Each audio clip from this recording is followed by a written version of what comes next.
This week's guides are brought to you by Star Trek Fleet Command. Download the game in the description down below and beat the tutorial to help support the Twitchiest community and charity. We're going to be donating $1,000 if we reach 250 downloads and tutorial completions, all the way up to $2,000 if we get 450 downloads and tutorial completions. So check it out down in the description below. Help support the Twitchiest community, charity, and play a fun game while you're at it. Hello everybody, and welcome to your Gilgamesh guide. We are going to be taking Gilgamesh into the jungle today, but Gilgamesh is actually quite good in the solo lane and jungle. He is good in both. I prefer him as a jungler because I think that his ganking is actually really good.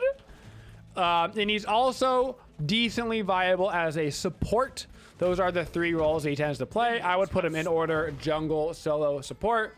I find that he still works really good with that hybrid build. And that hybrid build right now seems to be quite strong in the jungle, particularly if you can get some decent ganks in early, which Gilgamesh is quite good at. So we're going to be starting off with our 1 here on Gilgamesh. It's going to let us clear so very easily. Our 1 is going to do damage around us, and it is going to be a slow. And for all intents and purposes, for as long as we are attacking, we are going to be doing bonus damage, and that is going to be based off of our health. So the more health we have, the more damage those autos are actually going to do. They do technically run out eventually when you stop auto-attacking. Even if you continue to auto-attack, it lasts like 12 seconds. But like, if you're auto-attacking for 12 seconds straight, whatever you're auto-attacking, like, better be dead. At level 2, you have an option here. You can either get your 3 or your 2. I like to get my 2 for the aggressive play, but keep in mind, if you do this, you will not have your getaway skill. I'm a big advocate of getting your getaway skill level 2, but Gilgamesh for me is like the one exception because of how much fight potential he does have. So our 2 on Gilgamesh is our kick. This is kind of your bread and butter, and it is going to be the ability that we are maxing out first. You can either kick a god, and they will get absolutely yeeted quite far. We're talking like Sobek pluck far. Or you can kick something like a minion into a god, and it will still stun them. When you kick the god, they'll do damage, and they take a lot more damage upon hitting a wall of some sort. At level 3, I'm going to grab my jump since I did not get it at level 2. And you can see I can kick a minion right through those other minions, and they'll all take the damage. Your 3 is a leap, and it is also going to provide you with some lifesteal. While this beacon is active, and that lifesteal is boosted by 15%, depending on your highest protections, and your allies will actually move towards the circle faster. So like if I jump towards this red buff and Cuckoo's walking towards the red buff, he actually gains a movement speed buff while he is walking towards it, which is pretty nifty. And then of course we also get that team-wide allies who enter the beacon gain that bonus life steal, which is very nice. Our passive, you actually can't even see yet because Gilgamesh's passive does not kick in until level 5 and then level 10. First part of your passive is you got to go on a quest. A beacon will appear on the map. You got to go walk to it. When you walk to it, you will acquire a random tier 1 item. And then your second quest, you get level 10, and that is basically that 3 people on the enemy team need to die at the same time. You don't need to get a triple kill or anything, but you basically need 3 of them dead. And then you get another tier 1 item. If you already have all of your items bought up, you'd have no slots left. You will just get a 500 gold in your inventory instead of the item itself. So now that I'm level 5, you can see that I've gotten my quest. This is actually a really convenient quest location right by the fire giant. It's supposed to spawn basically on their side of the map somewhere, and I guess that was technically, in fact, on their side of the map. Most of the time, the item that you're going to get is not going to be particularly useful. Like this item, I'm not actually going to keep, but I can sell it for the gold that it will provide me. And for right now, I mean, it's going to give me an extra 15% attack speed, and I ain't going to complain about 15% attack speed. So Fenrir jumps on me, so I'm going to go ahead, give him a nice little kick to the head, Kick him right into that wall. He gets stunned. Cuckoo has a nice setup. Finally, we have our ultimate. Our ultimate is honestly the worst part about Gilgamesh's kit. It does have some fun interactions though. So we throw it down on a location. It is not around our character. We can like throw out the circle to different locations, which is actually pretty unique. I'm gonna be grabbing myself a warrior tabi here, although you can also get reinforced greaves. Reinforced greaves here actually works fine because on Gilgamesh we're gonna be going mostly tanky, but I do prefer the warrior boots. After you throw out that ulti, it's gonna do some initial damage. It's gonna start slowing people inside of it, and they'll take damage over time. If they stay inside for like 30 seconds, eventually they will get hit by a second set of damage. Most people are not going to be caught inside of it, although you can be kind of cheeky, and you can use your ulti as a wall, so you can kick people against the wall. They kind of get launched back to the middle. And you can also auto attack people as they're trying to leave by the outer ring, and you will also get them knocked back in towards the middle. So my speed buff is up, so I should probably be going to do that. But I'm actually going to call for a gank left lane because it looks like they need some help over here. Looks like Kuzenbo was in pretty deep. So I'm thinking with a little blink and a 3, I'll be able to get in range of the Kuzenbo, give him a little kick into the wall, and grab that quick kill. And then I'm going to start working on my... Oh, that's actually a Thoth dash. I need to be quite careful because this Thoth bolt could be coming at me. Really good Jingwei ulti to get herself out of there. I need to back it up. So I'm going to be working on a Shifter Shield. Shifter Shield and Chile have been nerfed, and they are still 2 of the best items in the game. Do not be discouraged from buying them. A lot of times an item gets nerfed, and people go, "Ah, it's nerfed, it's dead, you're never going to use it anymore." And as it turns out, people are usually wrong when that happens. A great example is when Crit got nerfed and everybody said Crit was dead, and now Crit is the only thing the hunters buy because it is still just that good. So Shifter, Shield, and Anchile are going to be the core of this build. So much power, so many defenses. Those defenses, of course, help us out because of our 3 with the lifesteal. And in general, our goal is to just abuse our base damage on Gilgamesh. We don't need really any strictly damaging items. That's why even the boots, we could have gone more defensive with like a reinforced greaves. We're just going to be using that base damage, and Gilgamesh can get really annoying really fast.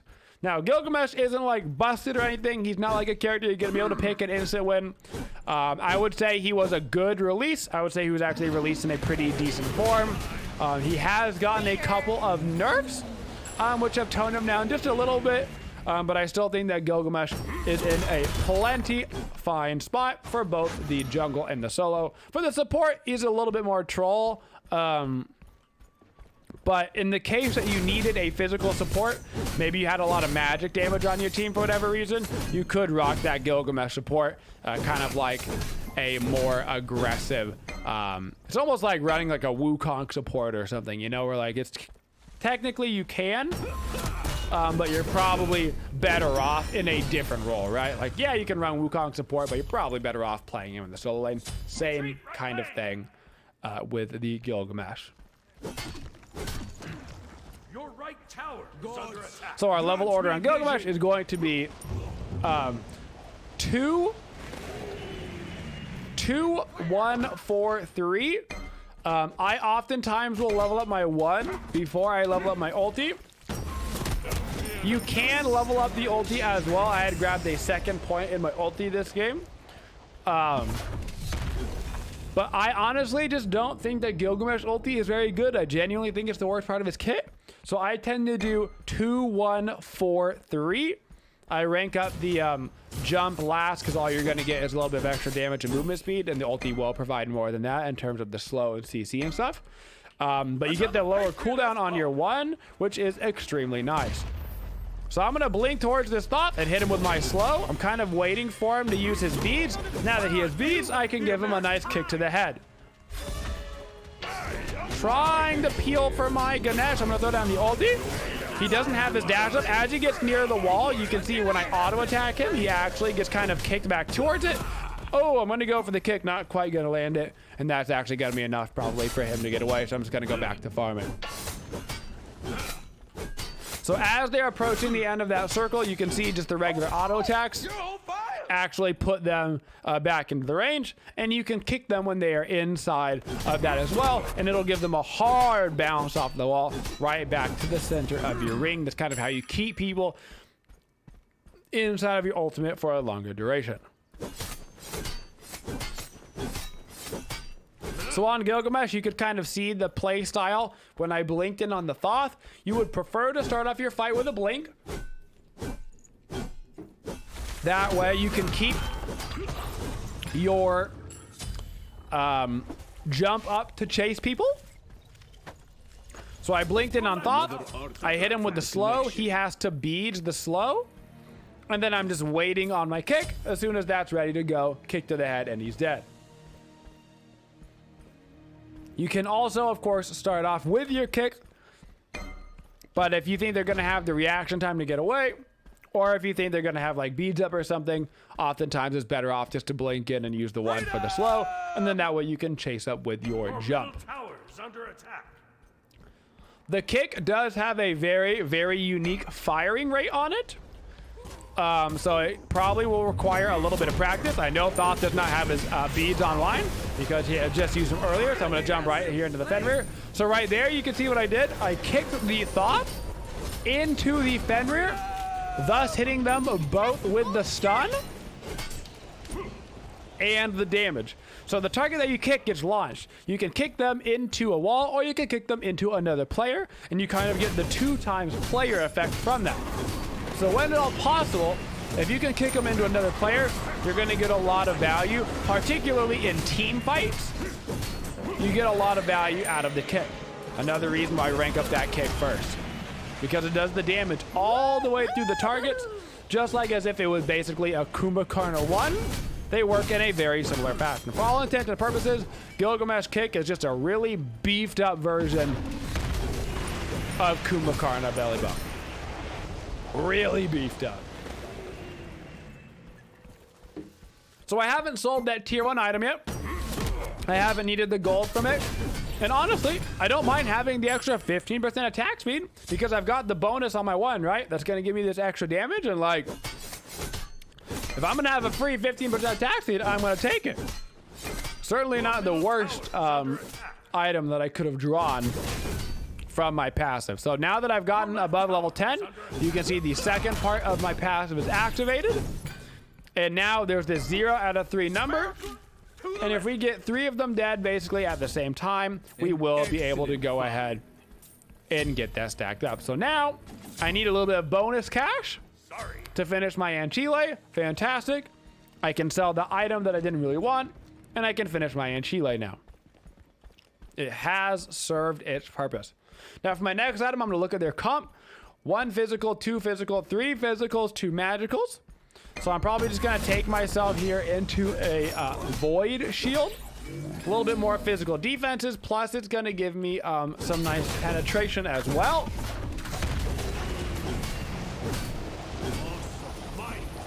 To help out and just give me a little bit more damage while I continue to just abuse the fact that Gilgamesh base damage is quite strong. Your right tower is under attack.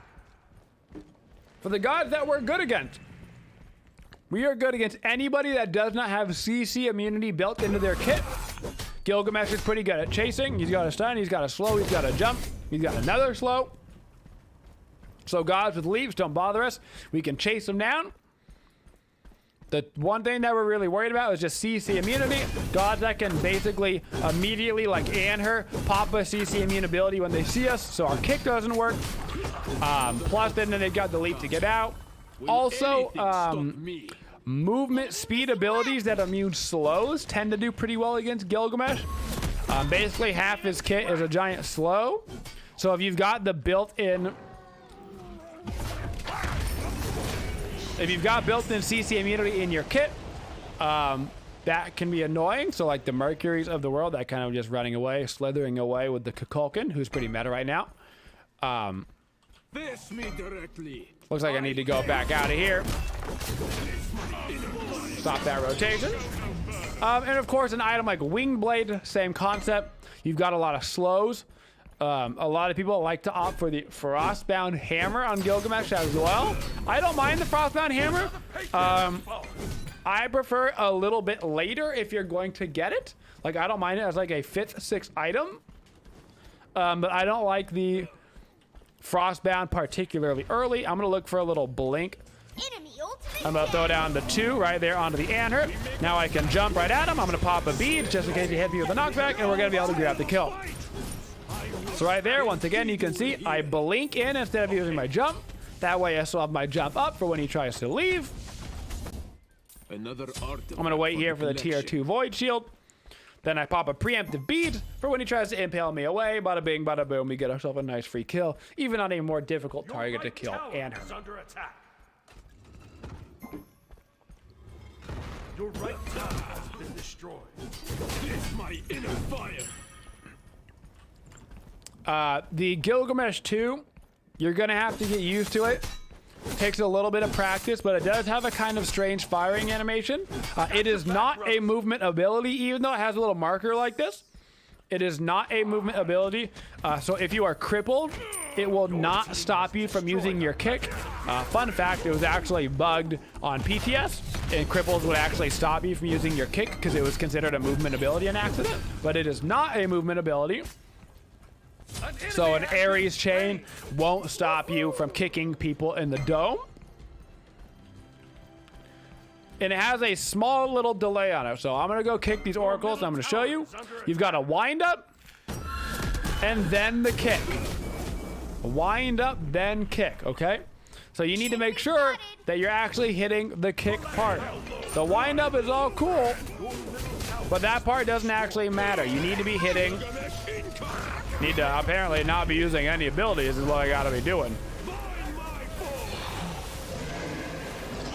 Still running away from the Fenrir. He's gonna turn around on me, so I'm gonna try to kick him away really quick. He's gonna jump back in. Gonna try to hit him with the slow. He's blinking. I gotta try to dodge as much as I can. I am running away. They are very committed to this kill. I think I'm about to get brutalized and probably die here. Unfortunately, not gonna get the peel from the Ganesh to get out of that one. That Fenrir chased me all the way down. Gonna continue to work on our void shield. After we finish our void shield, it's probably gonna give or take time for us to grab our ranked up Eye of the Jungle into the Protector of the Jungle. Protector of the Jungle works great on Gilgamesh. You're basically just gonna be abusing these extra 12% protections with your very high protection build. Another thing I really like on Gilgamesh is CDR. So I'm going to be finishing up this build with a Pridvin. One, you get the extra shield. The shield is going to be pretty beefy because of all the protections that we are building. 2, you get a bunch of CDR, which is fantastic because your kit is filled with crowd control. So you get that CC up more often. And 3, once again, it pairs really well with those bonus protections that we're going to get from our Eye of the Jungle.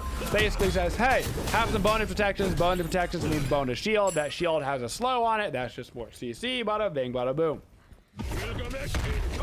If you wanted to get the Frostbound, you could. You could basically exchange out any of these items for a Frostbound. You could even sell boots late game for a Frostbound. Another item that I also tend to like on Gilgamesh is a Soul Eater if you're going more aggressive. So if I was going to get a Soul Eater, I'd probably get it as a 2nd or a 3rd item. But Soul Eater, same kind of concept. You're using all these abilities. They all do damage. You get a lot of sustain off of it. Plus you get that CDR as well. It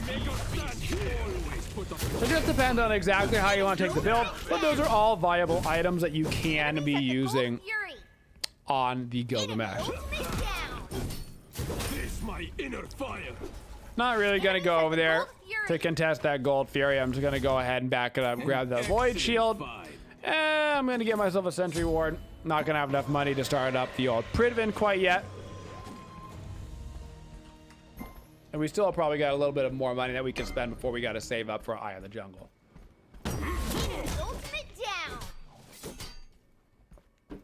And here was over left lane. Looks like he's going to go for this purple. So I'm going to blink in, go for the slow.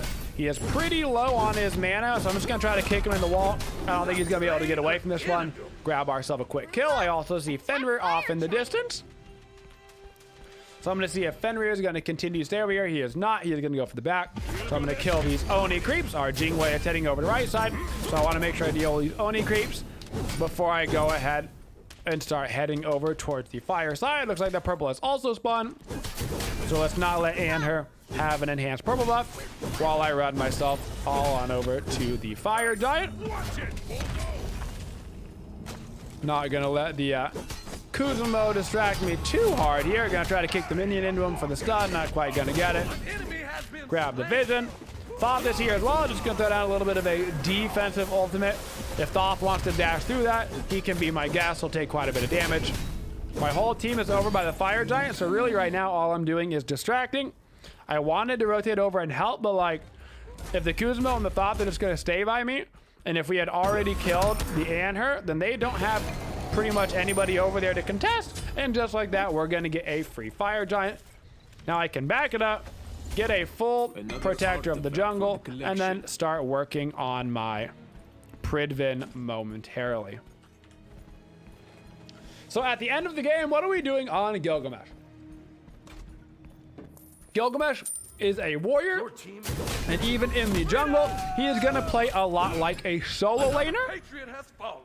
So you're probably not gonna 100-0 somebody in like 1 second at the end of the game, but you do have a good bit of damage, like a hybrid built solo laner.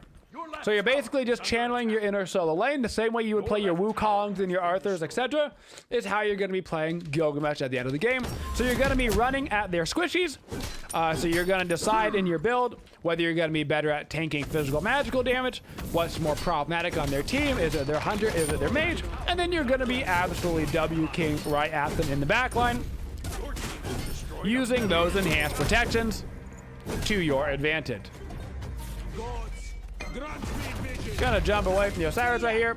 I might have to be a little bit careful. I'm just keeping an eye on the mini-map right now. Looks like nobody was coming towards me, so I don't need to use a beads or an active or an ulti or anything.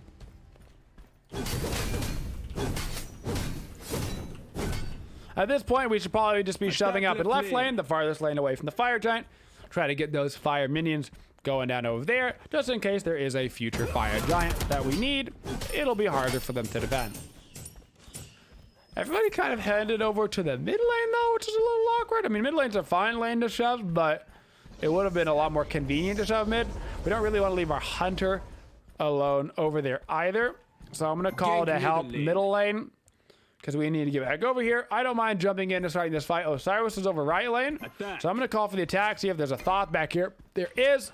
I'm gonna blink and go for the kick. Kick him right into the tower. I'm gonna throw out my ulti a little bit deep to where Thoth is gonna be dashing too. Give him a couple of autos. Pop my little preemptive beads right here, just in case the Anther's gonna try to impale me away. And now I'm gonna try to get back to my backline after I have killed the Thoth.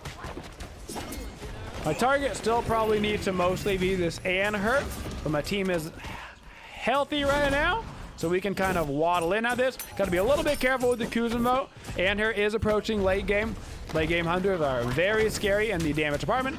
Time to jump right on in, hit him with the slow. Kuzumo is gonna try to push me probably towards his team.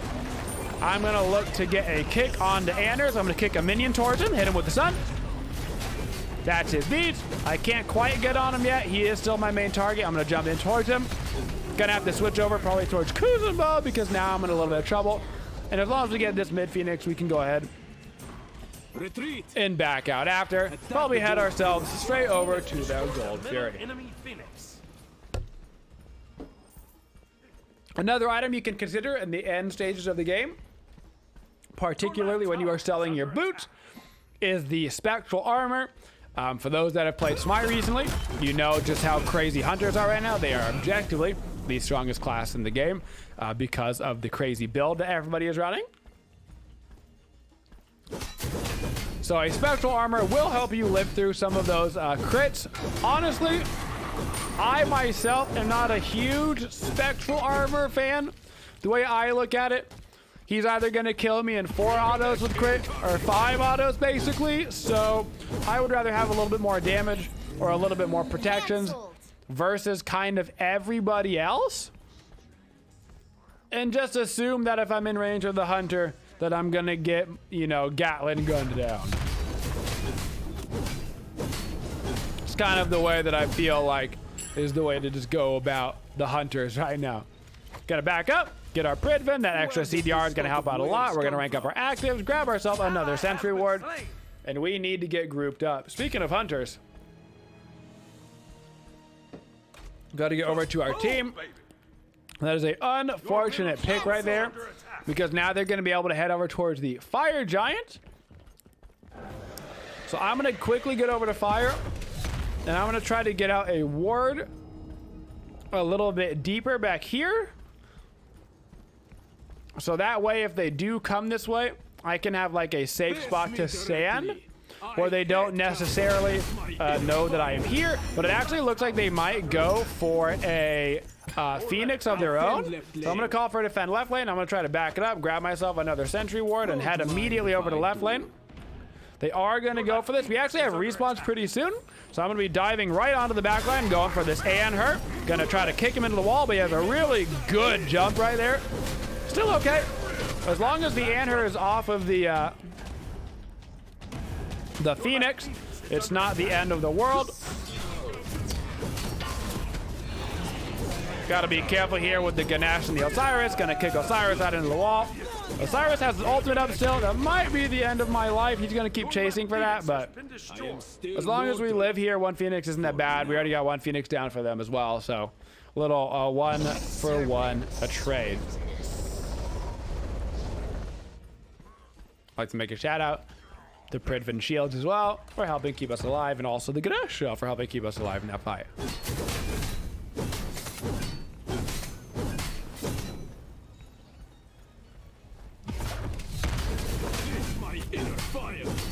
So when at all possible, I want to keep up my jump as a getaway skill. So I'm trying to initiate with the blink or the ulti, and then just kind of walk into the fight. Because if I do jump into the fight and I end up getting myself in an awkward spot, then I don't have any way to get out. Thoth dashes down. He actually might move up again after that. No, he's not going to. He's going to play that very safe. So let's go ahead and clear this mid wave and then start moving ourselves over towards the fire giant. Their entire team is here in mid, so I got to be very careful. Gank right lane. If that Osiris is still in right, that would be a great gank for us to get a quick pick before the fight started. I don't think Robin was quite ready to go for him, though. On my way. So now we got to get back and save our Kuku. We do not have our Jingwei with us. Not having your hunter with you at the end of the game is a big no-no. So we need to be careful. Be careful. Because they're just going to push us towards their hunter, who is going to be decimating people. Going to kick Kuzumo off of us. Ooh, I'm actually going to get grabbed by the Kuzumo. Ow.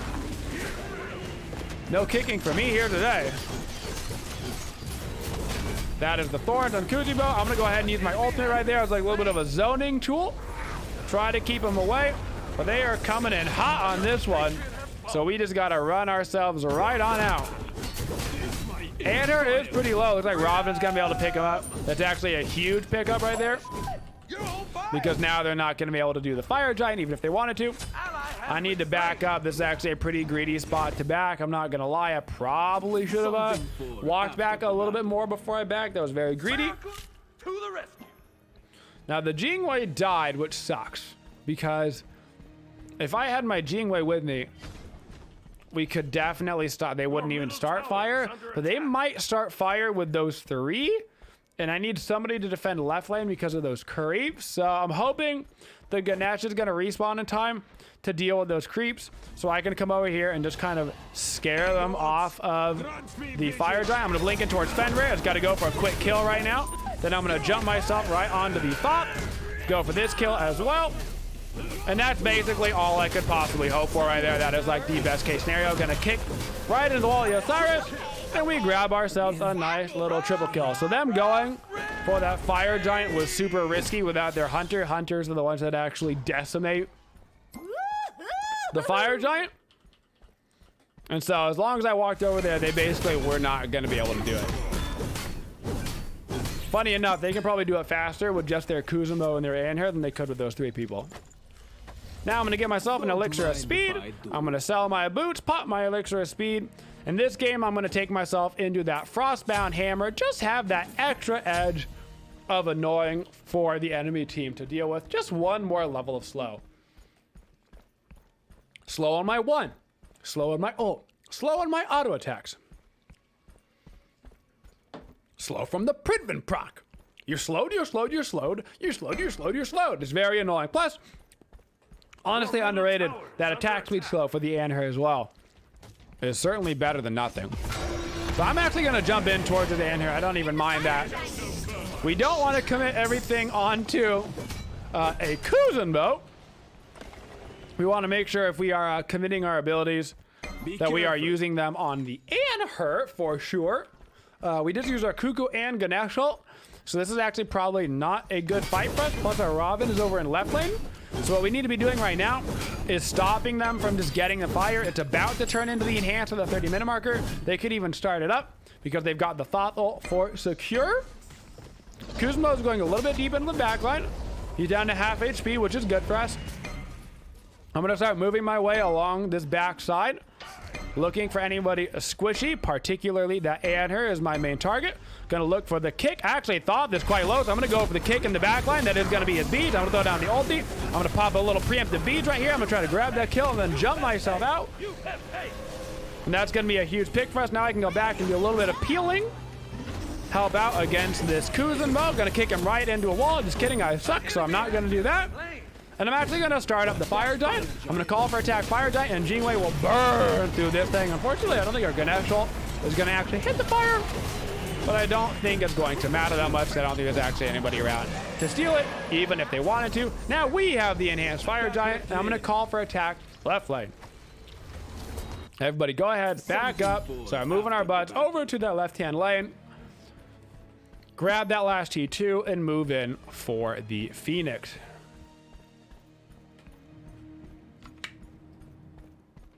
This is a really good match, actually. This is a fun game. So, I wanted to go for the Anher in that last fight, right? He's obviously the most problematic character right now for us, but I see that Thoth is already at half HP. I see that his dash is going to be down for a couple of seconds, so I make the quick choice. Okay, even though he's less problematic, if I can get him out of the way, it's going to be more beneficial for the team. Got a better chance of killing him faster. So we go in on the Thoth, we put him down, and then we get ourselves out of there. Once the Thoth is down, they lose a significant portion of their damage, even if the Anher is the slightly more important target. Now, I don't have actives up for 30, so I gotta be careful. Can't just be jumping in all willy-nilly. We also don't have our Cuckoo with us quite yet. So we got to be careful with that as well. I'm going to be grabbing these waves in mid as they're coming over, just so we can have a secondary lane push up. You want to make sure you're always pushing up 2 lanes. It just gives you a lot more leeway. I got to be careful actually with the Fenrir here until my beads come back up. Now I'm good. Just needed a couple of seconds on those beads.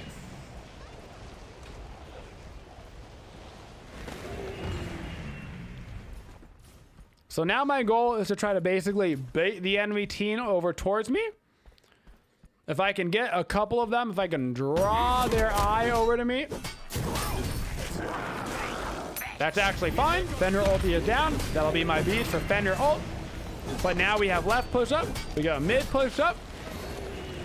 And that should open up a bit of a fight opportunity. I'm going to call for the attack left lane. I had 3 people over mid still.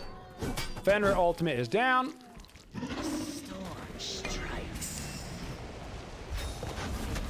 This is a huge pick onto the Fenrir. There's no way he lives through this. That's a great opportunity for us. Good Ganesh ult gonna send on the back. I'm looking for Anher. That is his jump down. I'm gonna blink right back to him. Throw down the ulti. Saving my kick. Gonna grab that kill, look around the side, see what we got. Got no Osiris, gonna kick him right into the wall, throw down the slow, plus my frostbound slow. He has to ulti right on out. Head back over for the Thoth. Now we just need to grab ourselves this Phoenix, and then we go to attack the Titan, and we should be able to put this game away. So, Gilgamesh in the jungle, still plays like a solo laner, still builds like a solo laner, but because of his particular kit, you can really get away with those ganks, which is what makes him such a strong jungler.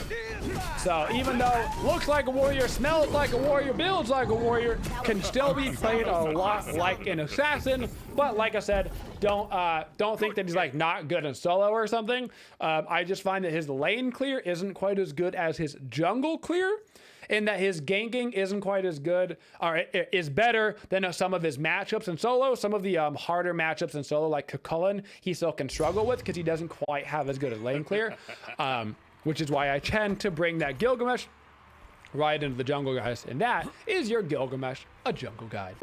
Don't forget to download Star Trek Fleet Command and support the Twitchiest community and charity by downloading it from the description down below, and beating that tutorial takes about 10 minutes. Thank you for supporting the Twitchiest community. If you'd like to see more videos, make sure you subscribe to the channel and always hit that bell for notifications so you don't miss any of the upcoming videos. Thank you for all your support and have a Twitchin' day, y'all.